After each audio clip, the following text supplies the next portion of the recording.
great to have you with us. Welcome to the show where we discuss our continent, Africa. Thank you for making time.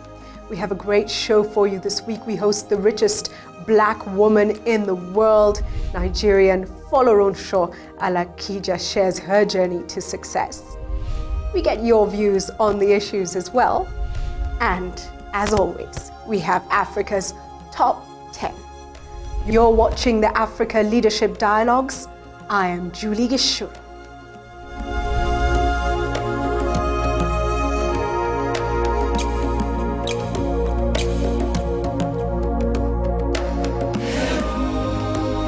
Nigeria's first female billionaire took the rank of the richest Black woman in the world from Oprah Winfrey in 2013.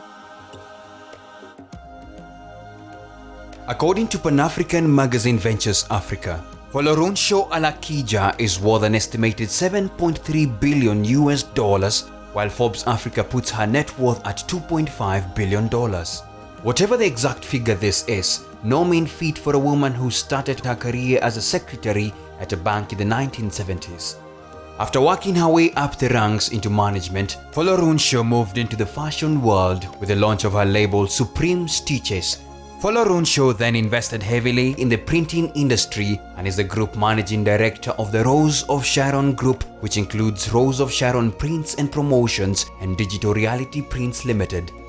Folorunsho is the executive vice chairman of Famfa Oil, which was awarded an oil prospecting license for block in 1993.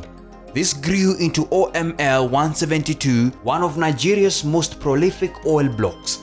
She is also the founder of the Rose of Sharon Foundation, a charity that helps widows and orphans by empowering them through scholarships and business grants.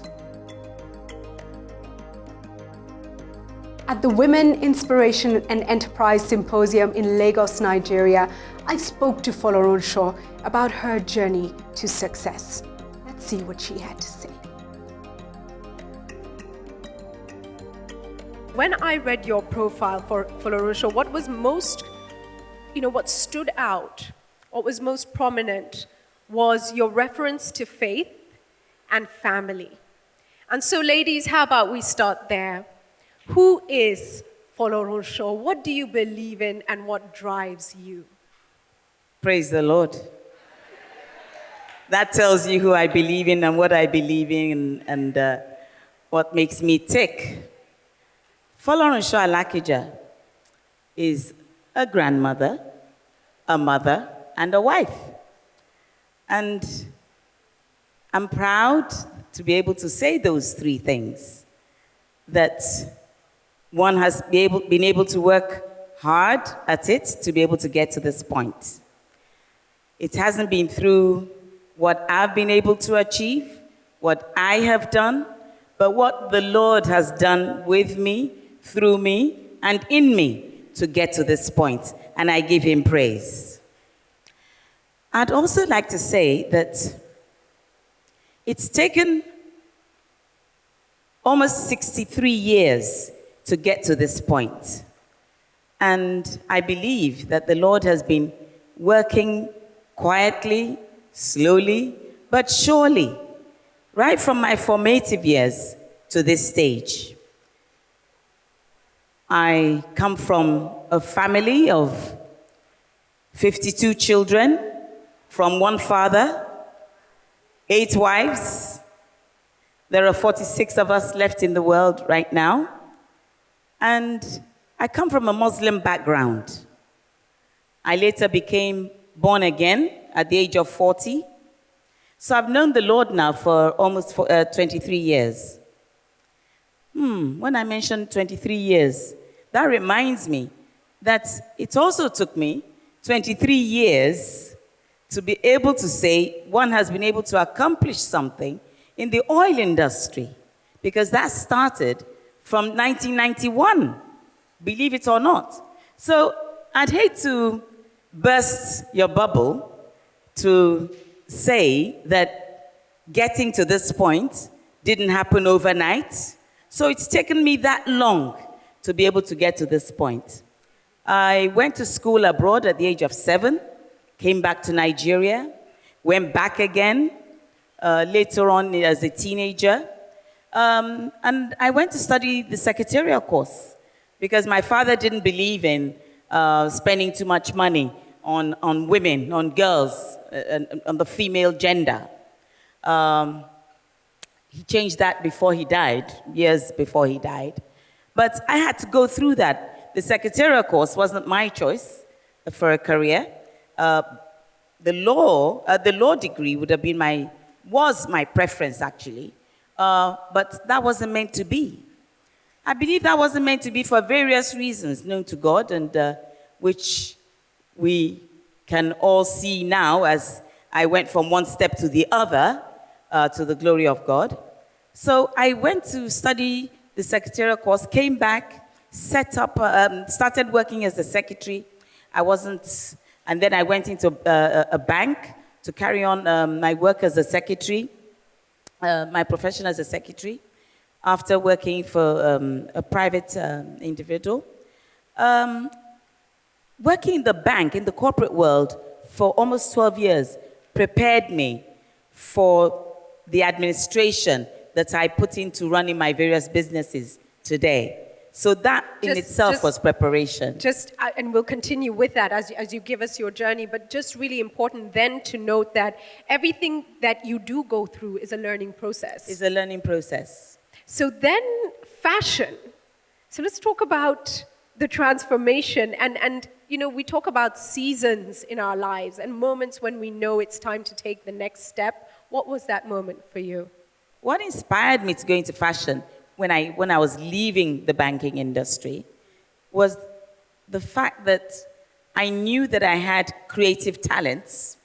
I knew that I wanted to set up my own business because I was no longer enjoying working where I was working because I didn't go to university, and I noticed that those who had university degrees that were being brought in were being brought in above me, despite the fact that I had moved into the banking proper sector of the bank. So I decided that was the time to move on.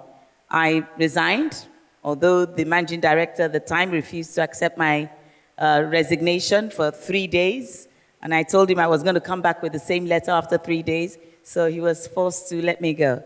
That was a testimony to doing your best at work and setting a standard that was high. That's right.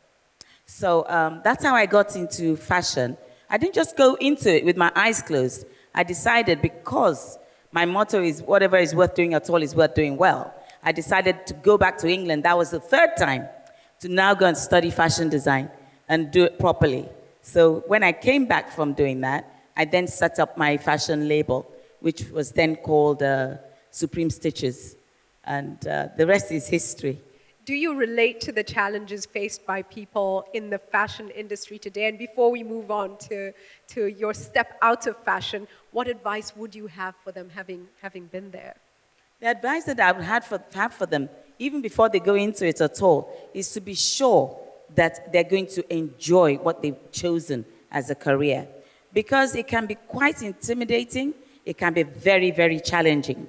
And if they're not enjoying what they're doing, the fashion industry is certainly not for them, because the passion is what is going to keep them going, regardless of whatever they have to face as they go along and as they go up those steps. But it's a very rewarding profession. When you love it, but it's tough, so you better love it if you're going to do it. So the Lord gave you a message, and it was time to move on. Yes. And move on you did. Yes. Tell us about that process. I began to release myself to the Lord for his work. I began to evangelize, and I went from fashion to printing because in the fashion industry, you have to be there on a daily basis, dotting I's, crossing T's, at every stage of whatever it is that you're trying to produce, from start to finish. You have to supervise it, you have to be involved in it, you have to do everything, most especially in Nigeria. So I realized that I wasn't going to be able to do that anymore since I've answered the call. So I decided that I needed to choose something that I would not need to be there on a daily basis, dotting I's and crossing T's on my own, by myself, and seeing it through production and everything. So I decided to go into mass-produced T-shirts. And in doing so, my clients began to ask for monograms and screen prints and picture transfers and heat transfers and, all of that. And all that metamorphosized into also providing gift items and all that. So I also went to China twice a year. I brought in container loads of corporate gifts as well. So we had like 4 or 5 different departments, all within the same company. And then from that point, having gone into printing as well, that also called for large formats because that was kind of very new in Nigeria. And I saw it as a challenge.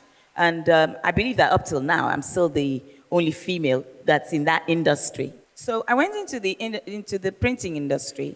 Large format is billboards, roller banners, backdrops, and all sorts of things in that area. And then I remember at one point, because I saw that, okay, I have faced the challenge of going into that business. I was enjoying it. It was reeling in money until the government clamped down on the large format industry. And I was beginning to ask the Lord, what is it that I can do next? I'd really like to get into something else. And he told me, he said, get into offset printing. He told you. Yes. Take us through that, because for some people, even the connection, making that one-on-one connection is not easy. So what's that process of getting what you believe is a word and a strong message from the Lord? It's important to always read your Bible daily. I find that when I'm not doing that properly or efficiently, I'm a little further away from the Lord and I don't hear from him regularly as I should or as I would have liked to. But I find that when I'm very diligent with reading my Bible and praying properly or praying longer and praying more often, I find that I can hear him better. You understand? And I do have a gift for dreams. So a lot of times he speaks to me in dreams or in visions. And I remember that him telling me to get into offset printing was actually given to me in a dream. And I had unfortunately gone into the large format instead of the offset. It was when I was attending an exhibition abroad in Germany that I realized that I'd actually gone into the wrong one. And in retrospect, I realized that, I made that wrong choice. I didn't do what he told me to do. I chose the wrong type of printing, and see where I am now. You remember I told you that the government clamped down on the large format business. And the Lord knew that would happen. He knew that where he wanted to place me was the offset. Right now, because 2.5 years ago, we set that up, and we've been building on what we set up from that time. Right now, south of the Sahara in Africa, Digital Reality is actually the biggest printing company in Africa. I want to tap into something that I think is evident from that experience, which is that you will end up where you are meant to be. And you may avoid it, you may try a different path, but somehow you will be redirected. Is that something that you feel has happened in your life? Yes. Sometimes we can be disobedient, and when we are disobedient, there are lessons to be learned. Lessons to be learned the hard way. It's better to try to always ask God first, rather than asking friends. You can find that a friend of yours is doing very well in a particular industry. That doesn't necessarily mean that it's for you. God has something in store for each and every one of us. Our destinies are different. So you have to find out where he's leading you, where he wants you to be. God has a plan for each and every one of us. So we have to find out where we're supposed to key into in his will for our lives. Stay with the Africa Leadership Dialogues.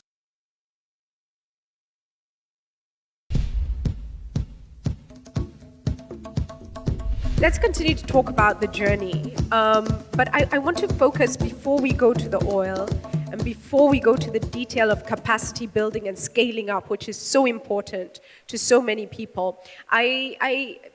Robin Sharma, the writer, recently wrote that you don't get lucky, you create lucky.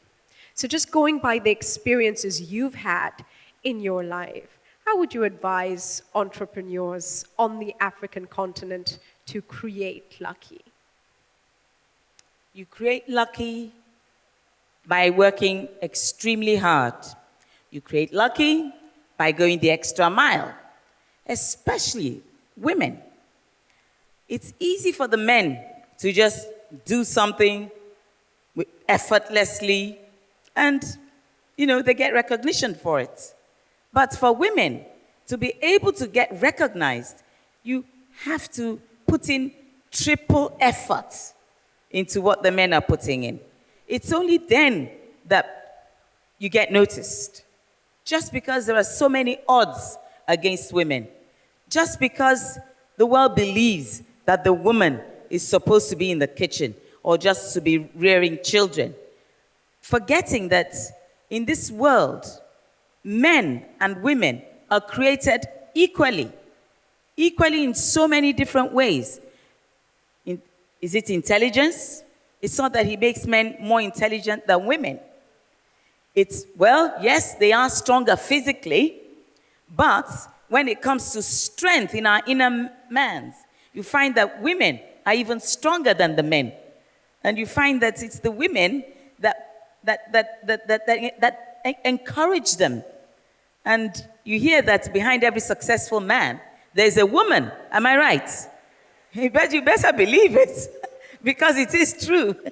We are the ones that, give our husbands the support that they need. Otherwise, God would not have created women. He would have left Adam on his own. But because he knew that Adam cannot stand on his own, so he created us to support them. It's powerful statement. Let's move to scaling up then. And the challenge that so many women have, whether it's in careers, whether it's in business, running their own businesses, is their capacity to believe in themselves. And so we don't often see women scaling to great heights. So tell us, what gave you the guts to take the step into the oil business, which is really seen as a boys' game, a big boys' game at that? And how have you positioned yourself right now in order to get the information, the knowledge, the skills, the training that you need to keep on top of the game? I can call it an opportunity that I took and didn't just walk over or didn't ignore. A friend had contacted me and said that some associates of hers wanted to buy crude oil. And she was wondering whether I might be able to be of help to get them to be able to purchase the crude oil. I went knocking on a few doors. I eventually got an appointment with the Minister of Petroleum. The Minister of Petroleum at the time told me that it wasn't the way to go, that there wasn't much profit in buying crude and selling it. That's one. Two, that because it's a foreign company, that Nigeria wasn't really disposed towards just selling its crude to international markets like that, to go-betweens. That it would be better to look at other things. So I folded my arms. I went back to my friend and told her what the minister had said. And it seemed as if that door was shut. But someone else would have given up, because that was what she was told to go and do, and there was nothing coming out of it. They would have walked away. I chose not to walk away. I chose to go back and offer another service. I chose to offer catering services to those in, on oil rigs. And even that was shut down. So there was no joy. I went back again, and I spoke to some friends who work in the oil industry. And I was told to ask for, to be able to supply transportation services for those who are purchasing crude within the country. So I went back, did that, and even that was shut down. No, that's not the way to go. Maybe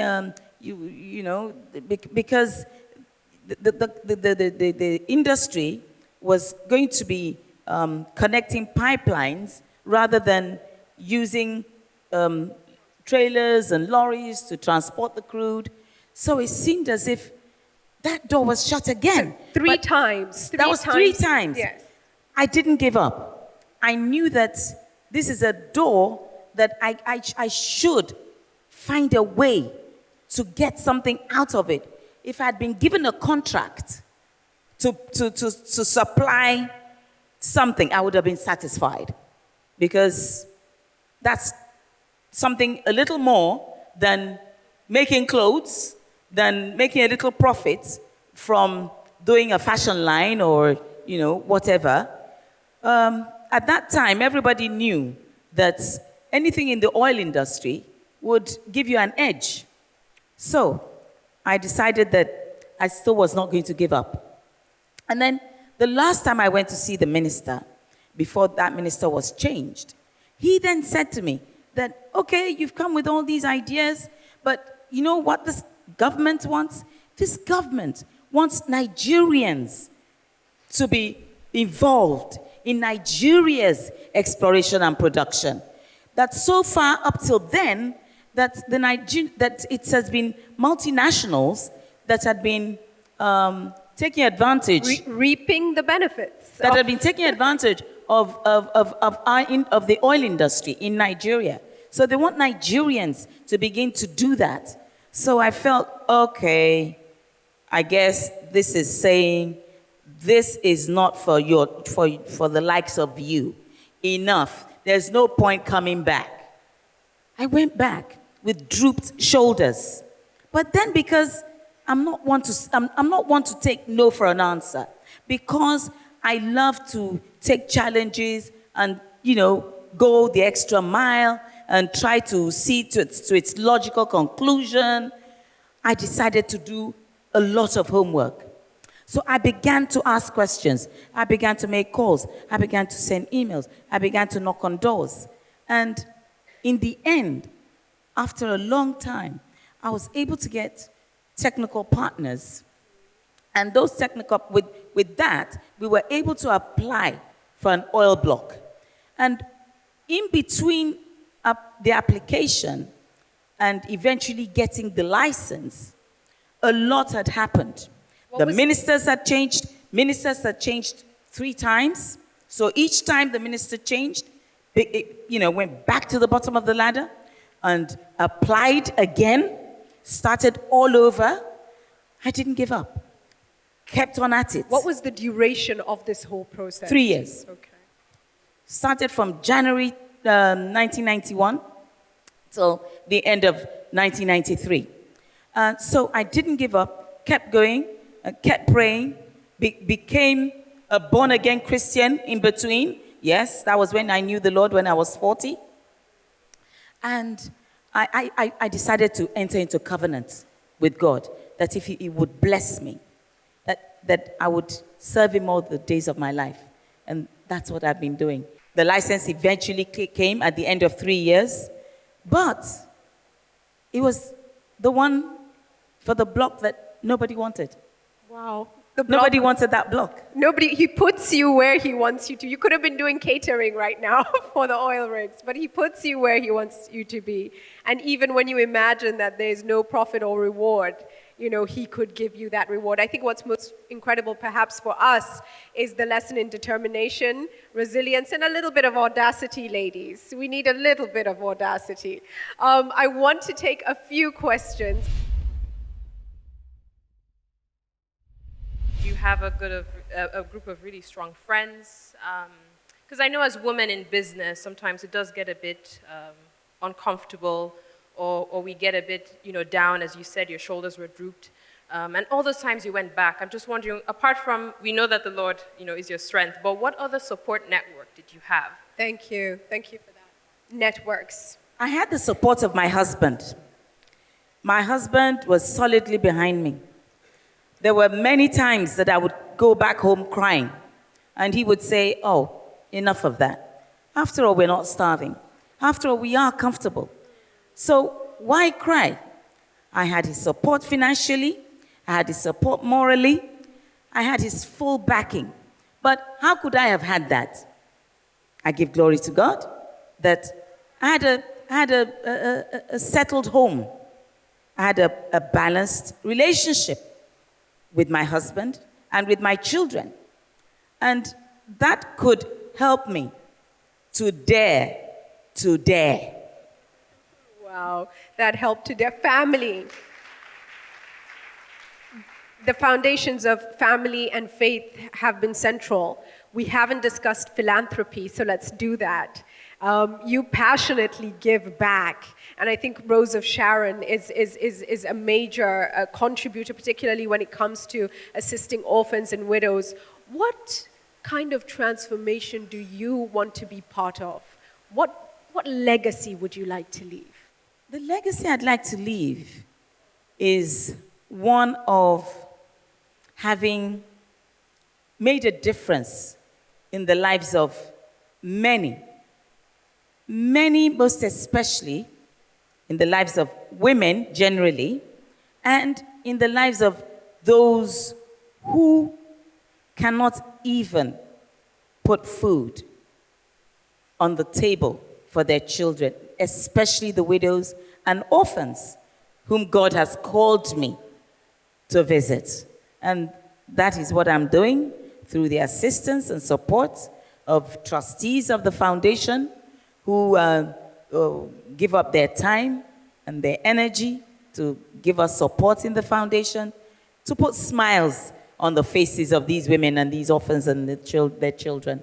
You're a very inspirational figure and a person with such a foundation. But I think we can take this final moment perhaps to focus on an issue that is close to the hearts of all Nigerians, but I think also Africans and the world at large, which is our missing girls, our missing schoolgirls. And if you're on Twitter right now, please do #BringBackOurGirls. Please, you have the power with your voice to reach the ears of the policymakers, to reach audiences many other people don't have a chance to reach. And so I would ask you, please, Folorunsho, do share with us your thoughts on this situation and any appeal you might want to make for the way forward. My thoughts are that we must all, every single one of us, pray for those children. Our prayers can make a big difference. A lot of difference. We don't know where they are right now, but God does. And if we come together and lift up our voices concerning those children, whether we do them at certain times of the day or we do them on our own in our closets, but for as long as we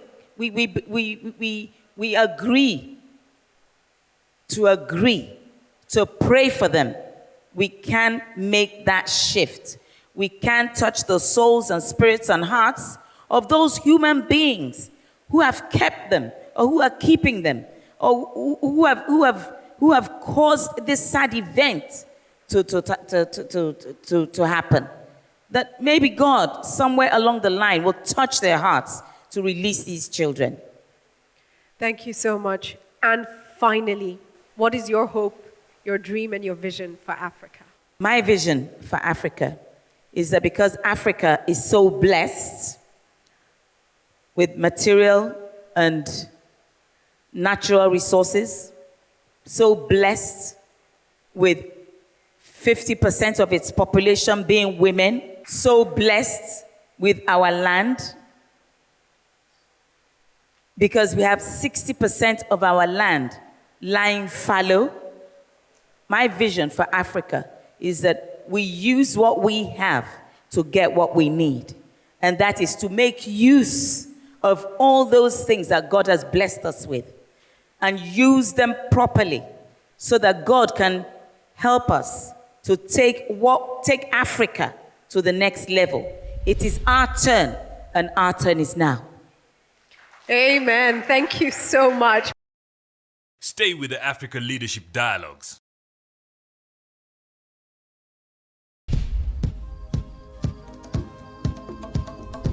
A successful businesswoman, a woman of faith, and a woman of family. An awesome combination. Let's get your views on the issues now. This week we asked you, how can the private sector spur economic prosperity and social wealth?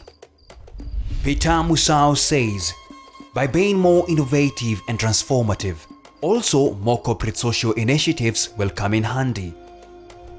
Vunyoli Jackson says, the private sector should partner with government in nurturing talent and mentoring the youth to ensure that they utilize these talents economically. Hi, my name is Nancy Buka and I'm watching Africa Leadership Dialogues from Nairobi, Kenya. My comment about how the private sector can enhance economic growth and enhance social wealth is because whereas the public sector is shrouded with a number of issues that concern and bedevil it on a day-to-day basis, the private sector has one advantage, that through corporate social responsibility, the private sector can pick on one issue that is close to their hearts, that they are passionate about, and enhance that issue, whether it's on matters of health or education or business or just mentorship of a number of people, and use that issue to be able to enhance development in a country. To join our conversation, go to our G+ page, Africa Leadership Dialogues, on Facebook, Africa Leadership Dialogues, on Twitter, @AfricaLD, and on WhatsApp, send your video comments to +254 715 816 033.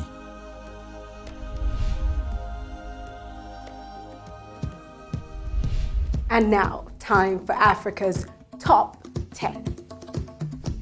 On Africa's Top 10 this week, we take a look at the Great African Business Minds 2014. This is according to msafirimag.com. At number 10 is Dr. Susan Mboya Kidero, President of the Coca-Cola Africa Foundation and Group Director, Women's Economic Empowerment, Eurasia and Africa. At Coca-Cola, Mboya is overseeing the actualization of a global commitment to empower 5 million women entrepreneurs across its value chain by 2020 through the 5x20 program. Through the Zawadi Africa Education Fund, scholarships are provided to academically gifted girls from disadvantaged backgrounds from Africa. This fund is based on the highly successful Kennedy Mboya student airlifts of the 1960s. Coming in at number 9 is Nigerian business magnate Aliko Dangote, Africa's richest man with an estimated net worth of $25 billion as a Midas touch that inspires young entrepreneurs, charms governments and frightens competitors. Dangote is pushing for free movement of goods, services and people across the continent to boost intra-Africa trade and investment. At number 8 is Dr. Fred Swanika, founder and CEO of Africa Leadership Academy, ALA. Through ALA, Swanika admits 125 students each year aged 15 to 19, mostly from poor backgrounds, to undergo a 2-year program focusing on leadership, entrepreneurship and African studies. A spin-off of ALA, the African Leadership Network ALN, hopes to catalyze prosperity in Africa by creating and strengthening relationships between leaders in Africa that lead to greater intra-African trade and investment. Positioned at number 7 is Mario Ramos, Group CEO, Barclays Africa Group. She is undeniably the most prominent woman in the African banking industry. Ramos is leading aggressive geographic expansion and product diversification that pits Barclays against other regional banks in the race for Pan-African dominance. She was named CNBC Africa Woman Leader of the Year 2011 and has featured in the Fortune Global Annual Ranking of the 50 Most Powerful Women in Business. Slotted in at number 6 is Dambisa Moyo, the renowned Zambian-born economist and New York Times best-selling author, is one of Africa's most vocal advocates for the shift from foreign aid to trade. Her controversial views have galvanized debate across Africa. Educated at Harvard and Oxford, Moyo previously worked for the World Bank and Goldman Sachs. She travels the world advising leaders and speaking on global economic issues. Ashish Thakkar, founder and managing director, Mara Group, comes in at number 5. Africa's youngest billionaire runs Mara Group, a conglomerate with interest in IT, packaging, glass manufacturing, agriculture, real estate and hospitality. Mara recently joined international corporations like Amazon and Apple on the list of business cases studied at Harvard Business School. Taking the number 4 spot is Ugandan entrepreneur Andrew Rugasira, CEO of the Good African Coffee.